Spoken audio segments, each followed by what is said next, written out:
We have to talk about some crypto conspiracy theories today, especially in regards to the SEC and Donald Trump, Elon Musk, Richard Hart, hacks PulseChain. What's going on here? Let's connect some dots if we can. Shout out to Mr. Dirty Crypto here. And at the end of the video, we're also going to address everybody's number one fear in crypto. Typically, I see this with people that are newcomers, Cycle 1 guys, people that lack conviction. What they really lack is belief in themselves and belief in cryptocurrency. The uncertainty. It really kills people inside, and I hear people talking about, is the cycle over? Is the bull market over? Did we miss it? Is it 4 or 5 more years of bear market? All these doomsday fears, we're going to address them. Because the answer is obviously no. Stick around to see why. Look, it's a pattern. Okay, I'm just recognizing patterns here. And when it comes to recognizing patterns, Mr. Dirty Crypto, shout out to you, sir, is also talking about all the connections between, again, Richard Hart, Donald Trump, Elon Musk, 3 of the biggest players. Richard Hart, one of the main characters of crypto. Musk and Trump, they're kind of the main characters of Planet Earth right now. Okay, if Planet Earth was like a movie, it'd be starring Trump and Musk. And then there's the side quest of Richard Hart with the Underdog Story.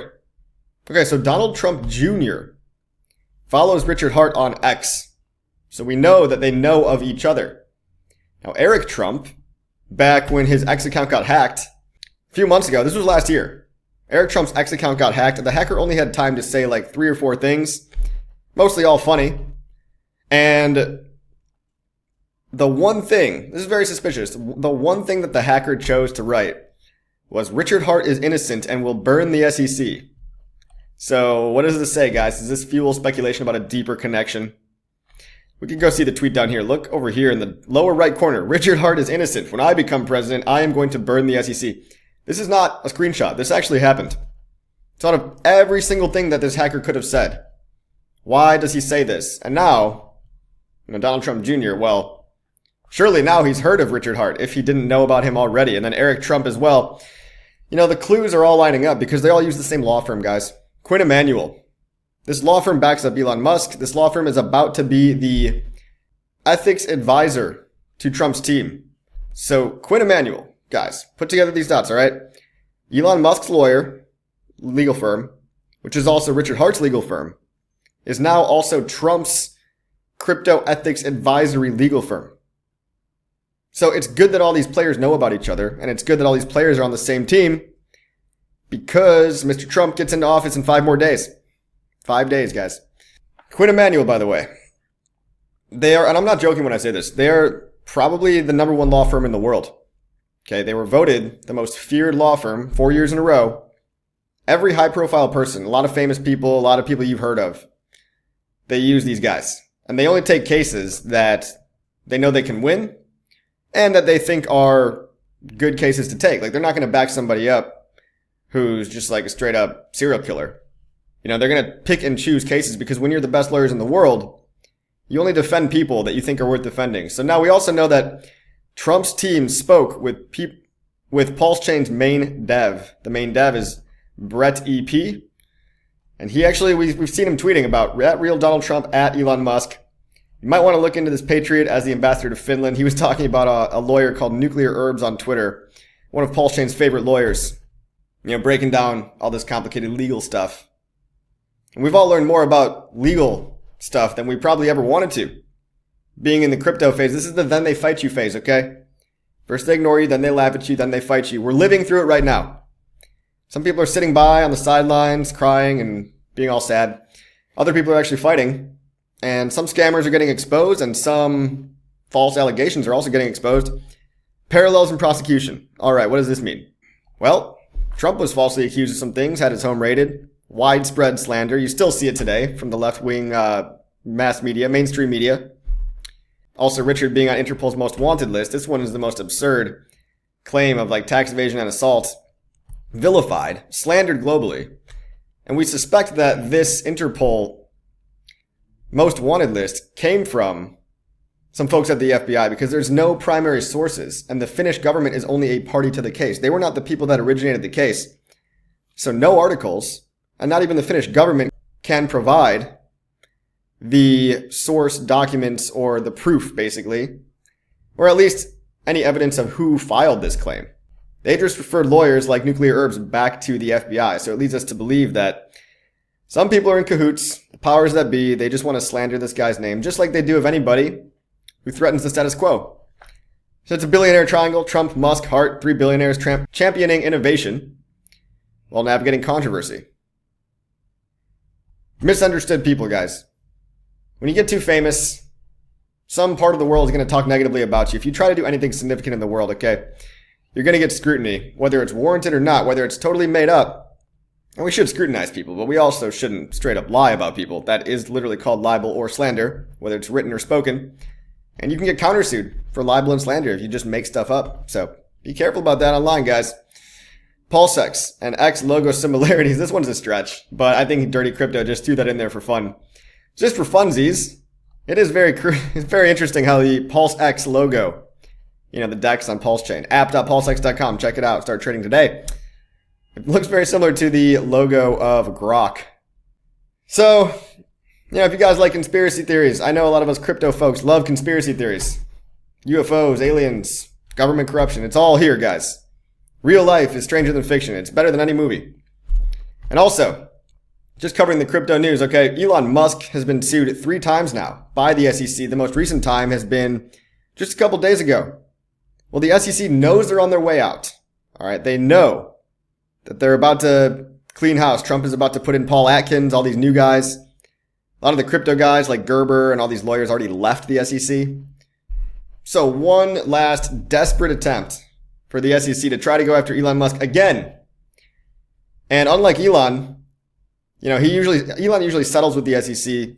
The Hex and Pulse Chain founder Richard Hart seems much more interested in winning or getting the case dismissed with prejudice rather than settling. But if we Google Mr. Elon Musk, guys, well, you see a lot of SEC news about Elon Musk. Now, is this good or bad? Well, Elon Musk is one of the most famous men in the world, richest man in the world, one of the most successful innovators in the world. And it seems that Tesla stock is not doing so bad. It's only up 300x, 30,000% over the last 12 years. So all press is good press, guys. The market is not scared of the SEC. Back when they had credibility, back when they had some credibility, maybe the SEC was like bad, for example, in the Ripple case. But then when it becomes the boy who cried wolf and they start suing all the legit companies and they miss all the real scams, clearly the market cares less and less, especially with all these high profile companies, guys. Every high profile company probably has been sued by the SEC. So it almost means you're doing something right. You know what I mean? And especially in Elon's case, if you look into it, we're not going to go into Elon's business, but there's a lot of BS out there too, where the SEC just goes after them. Basically like the fourth wing of the government. The CIA, FBI, SEC. These are all just alphabet agencies that are used for lawfare with anybody that threatens the system, the establishment. Okay, lawfare's got to stop, and I think Trump and the people he's appointing, more importantly, are very against the lawfare that's been going on. Lawfare means weaponizing the legal system against people that did nothing wrong, and this is what we're witnessing in crypto right now. So, in other news, Richard Hart, another connection, I guess you could say. Yes, they use the same lawyers. Look at this. Quinn Emanuel is defending Musk in the most recent SEC case as well. Richard actually tried to save Elon Musk. I don't even remember this, because I probably didn't know anything about SEC 13G filings and 13D filings. Richard Hart was trying to give Elon Musk some legal advice to say, hey man, I know you're acquiring Twitter right now, and this is what they're suing him about, the acquisition of Twitter. Something very minor, right? That it's also very unfair. But even Mr. Richard Hart is trying to save the good guys, or the people that are just doing their best to make the world a better place. You can disagree with Elon and the way he's doing things. He's just a guy out there trying his best to make the world into his vision. Same with Richard. There's people that do stuff, and there's people that just sit around and criticize all the people doing stuff. That's basically what I've learned. So, very good news in terms of Trump, which again, guys, 5 more days, he gets into office. The Trump SEC, under Paul Atkins, by the way, he appointed Paul Atkins as the new Gary Gensler, to overhaul crypto policy, may freeze enforcement actions. And he's going to be reviewing a lot of the enforcement cases currently pending. So I asked Grok, what does this mean? Well, it basically just means what it says it means. The SEC is going to be reviewing cases for a more crypto-friendly environment, and it's planning to revise its approach to crypto regulation, meaning not just suing everybody left and right with this whole guilty till proven innocent thing with no evidence. Maybe they'll finally make up some new rules or make up or delegate to a new agency. Who knows? But it's all coming together, guys. It's all coming together. There's no guarantee the case gets dismissed, but the chances are looking good, whether it's now, in the next week or two, or whether it's sometime this year. The Trump pump is a real thing, guys. The Trump pump. So we got Mr. Hexologist. Go follow Hexologist31. Breaking news. Same thing what I just said. SEC's new leadership poised to kickstart crypto overhaul. This is good for our bags, guys. I don't feel like I need to translate this too much. Good for crypto. Number go up. But I just want to share with you, this is the transcript from the motion to dismiss of Richard Hart versus the SEC. So for all you guys out there, if you're not yet into Hex and Pulse Chain, if you don't know what's going on, the judge was very, very critical of the SEC. The judge was very fair. And I'd like to extend a word of gratitude to Auntie Carol Ammon, the judge in the courthouse.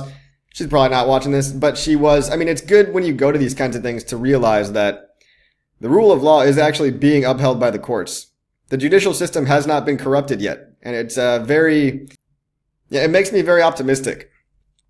And it makes me much less nihilistic. Because when you hear all this law fair, you're like, oh God, the system is all rigged. Everything's going to shit. The judicial system, these checks and balances are still in place. And this is my favorite line shared by Mr. Nuclear Herbs. Thank you, Mr. Nuclear Herbs. This is from the transcript, where the judge, Carol Ammon, says, Pulse Chain was developed, correct? And people got the tokens, correct? So why didn't he do what he said he was going to do? How is it fraud if you do what you say you're going to do? This is probably my favorite line from the whole transcript. And one of many great lines, such as like, where does the blockchain live? You know, Richard Hart was advertising globally. The SEC is not the police of the world. Richard Hart doesn't even live in the USA. So jurisdiction is the issue under question, but this is just an example of she gets it. All right, the judge gets it. So she might not dismiss the full case, but she does understand the weakness of the allegations that the SEC tried to bring up to Richard. And don't forget, guys, Quinn Emanuel, they're not cheap, but Richard's rumored to be a billionaire. So if anybody's got the money to fight this case, it's this Richard Hart guy. And he wants to win, guys. He doesn't want to settle. Elon Musk, most companies settle. Basically, they pay the extortion fee to the SEC to go increase their war chests so that the SEC can put something on their resume to say, hey, we got the bad guys. I collected $30 million for the SEC from taxpayer dollars that probably harmed investors, and none of the money actually went back to the investors, but never mind that. Give me my promotion. Let me go work in the private sector. The irony, guys, the revolving door, it's called regulatory capture. You can Google it. Last legal thing before we move on to the reason everybody's afraid of crypto. It's funny, shout out to your friend Sami covering all the news. It's funny how every single public hater, the mainstream guys, the bigger players in crypto that try to call Richard Hart a scammer. It's funny how they all end up being the scammers themselves. Like, not just some of them, like all of them. And it's almost creepy because the people that hate the loudest, they're normally projecting. It makes sense psychologically. People yell very loudly without any evidence about somebody else. You're like, and they don't have any evidence to back up their claim. You're like, what are you hiding, bro? So Mr. Corey Kuckstein, Corey, I don't know his real name. It doesn't matter. All right. He founded an exchange called Swan Bitcoin. Swan Bitcoin has faced Ponzi insolvency issues, and now they're being sued by Tether. Tether, founded by Brock Pierce, perfectly fine company, holding up the backbone of all of crypto, basically, especially overseas. Tether is suing Swan because Swan recklessly acted and didn't take measures to protect their investments. So even the Bitcoin maxis like Udi and Eric Wall, even these maxis are trying to warn everybody, guys, get your keys off of exchanges. So at least they're telling people not your keys, not your coins. But it always seems to be the scammers that yell loudly about Hex and Pulse Chain being a scam. And then you ask them why, and they say, oh, well, you're just in a cult. Okay, but that's not a reason, bro. So it's very funny. You've got this. You've got the bankless guys. You've got the bankless guys literally crying. Richard Hart brought them to tears. How could Richard get away with this? And then they're caught. Also last week, dumping $2 million of insider tokens on their followers. You know, they brought in the founder of this project. It's like it shouldn't be surprising to anybody that 99% of influencers, when they show you a project, they're getting an insider allocation. They might hopefully be reporting it truthfully because you need to report paid promotions, but a lot of them don't. They just get these tokens and you're getting dumped on. So it's like pigs to the slaughterhouse, especially if you're new to crypto. Mainstream influencers, when they talk about a new coin every couple of months, they're signing deals, they're printing themselves tokens, and they cannot wait for an exit. And they're basically scamming out the bankless boys, more like the spineless boys. They're scamming everybody, and then they're accusing Richard of being the one scamming when he's never sold a single coin. Anyway, a lot of people are scared in crypto, and there is a lot of, potential traps to fall into. Just like mid-curve in it. And a lot of people are scared, and they're like, well, will crypto ever come back, Will crypto ever come back? Ethereum is still, 3,200, 3,300. We've got a whole nother year of bull at least until the 4-year cycle is broken. We've got no reason to think otherwise. So 3 years of altcoins down, 1 year of altcoin going up. And when you even look back in, 2023, like March, February, March 2023, we had a mini meme coin season. Remember when Pulse Chain actually went up to 2x beyond sacrifice rate? Like the statistics on Pulse Chain are alive and well. And then you realize you make some parallels in pattern recognition and you're like, 2020 DeFi summer is kind of like what happened in February and March of 2024. So we did have some gains. Some people capitalized. And it was more of a meme coin season rather than a DeFi season. It was kind of the narrative there. And it's just the prequel, guys. Don't be scared. There's always going to be naysayers. There's always going to be people that don't understand crypto, that think it's all going to shit. Look at this, guys. The internet might just be a passing fad. Millions of people give up on the internet. History repeats itself. People didn't even believe in the internet. Now they don't believe in crypto. And look, a lot of it is BS. A lot of the internet is BS, right? A lot of the internet is bots, clickbait, pornography, just garbage that doesn't really add anything to humanity. So the internet might just be a passing fad. The internet is doomed to fail over unfulfilled promises. Or how about this one? The internet? Bah. That's all. Why cyberspace isn't and never will be nirvana. So this is always funny to me. It's just good to look at history, put things in perspective. There's people that believe and there's people that don't believe. And history is going to reward the courageous, the bold, the risk takers. History, nature even. Nature favors courage. Okay?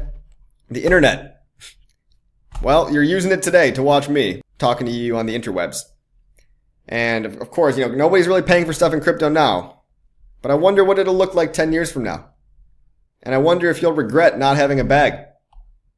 Here's another interesting poll. When it comes to marketing crypto, it seems a lot of people are finding out about Hex and Pulse Chain through YouTube more so than X. And even more so than X as well.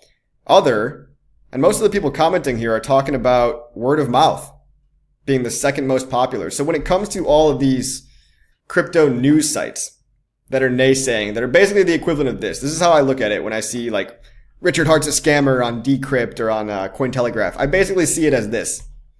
The internet, it's basically that internet thing will never work. And look at how many people are actually influenced by the web articles. 2%. It's negligible. Okay, it's negligible. So people are on X. X is like a confirmation bias machine. It sucks you in and just shows you more of what you already know. But YouTube, it seems is the platform for people that want to learn. So shout out to all the YouTubers out there, especially for Hex and Pulse Chain, the organic ones that aren't getting paid off. They actually make a huge difference because this is how over half of all the people have found out about Hex and Pulse Chain. From, a pretty good sample size, 700 people. I think that's representative of most people. 700 is huge, actually. If you look into statistical modeling, you don't need that many people to get an accurate sample. And then the other people, guys, the word of mouth basically just shows you 1/3 of all people. If it wasn't YouTube, it was probably word of mouth. Okay? All the IRL stuff you're doing out there, all the friends, family, all the narratives that you're crafting that can't really be viewed online for everybody, it matters a lot more than you think. It really does. This is proof. Okay, this poll is proof that if you think stuff like going to meetups or talking to your friends and family, just talking about it, maybe you put an ad in the newspaper, maybe you put an ad in the mail. That's in real life. I'd say that's kind of like word of mouth. All these alternative methods make up for the other 50%. Now, Twitter is still significant as well. So keep doing your Twitter spaces, keep doing everything. But I want to also highlight how insignificant the web articles are because the news cycle just moves on, guys. Like, you'll notice how every 6 months, like, negative news about Hex and PulseX will just spur up and everyone will be outraged for a week or two. And then the haters will be like, yeah, I knew it was a scam. And then all of us, the tribe, it'll just make us double down and dig our heels in. And we just scream about it on Twitter like, they're lying because of this, this, and this. Which they are. It's true. Like, it's all BS. But it keeps people talking about it. And it's not like it's really swaying anybody's opinion. And it's not like it's really people's entry into first hearing about it. So people are interested in the narratives from real people or real people on YouTube. So, shout out to all the people that are basically all the people that are bold enough to get on YouTube and talk about stuff they like. Bonus points if you're not getting paid under the table, like all those PulseX guys and Hex guys. Sometimes I'm sure people wish they were getting paid, but no. Talking about stuff we like on the internet. What a concept. Congrats, all the YouTubers. And here's another example of the tribe, right? These are people, if you don't know about Hex and PulseX now, this is just one example of a conference done a year ago, a virtual conference. Look at all these people that came to talk. Showing their face, participating, laughing, talking about Hex or whatever they're building on Hex or PulseX. And here's an in real life meetup. Las Vegas, supercars, everyone's happy. Now this was a bull market. Hopefully we have another one of these in about a year when things are good again. But when it comes to crypto, you basically have like nihilism, you have doomers, and then you have people that believe in something and people that are standing for something, not just hopping around from coin to coin, week to week. So people call us a cult. It's just a community. Okay, it's a community of passionate people. And if you're interested in trying to find a sense of belonging, a sense of purpose, well, here you go. You've came to the only place that really is authentic and genuine. Now, you've got some other little communities out there, sure. But are they doing stuff like this? Are they doing stuff like this? No, probably not. Probably not. There's a lot of crypto conferences out there, but everyone's kind of trying to show their own exchange or service or DeFi protocol, whatever it is. There's no core sense of belonging like Hex and PulseX. So hang in there, guys. What do you think about all these hidden connections? Leave a comment below. Tell me what you think about these hidden connections. Also share the video and tell them to leave a comment. Like and subscribe, help boost the algorithm. We're going to find out a lot of stuff in the next week or two.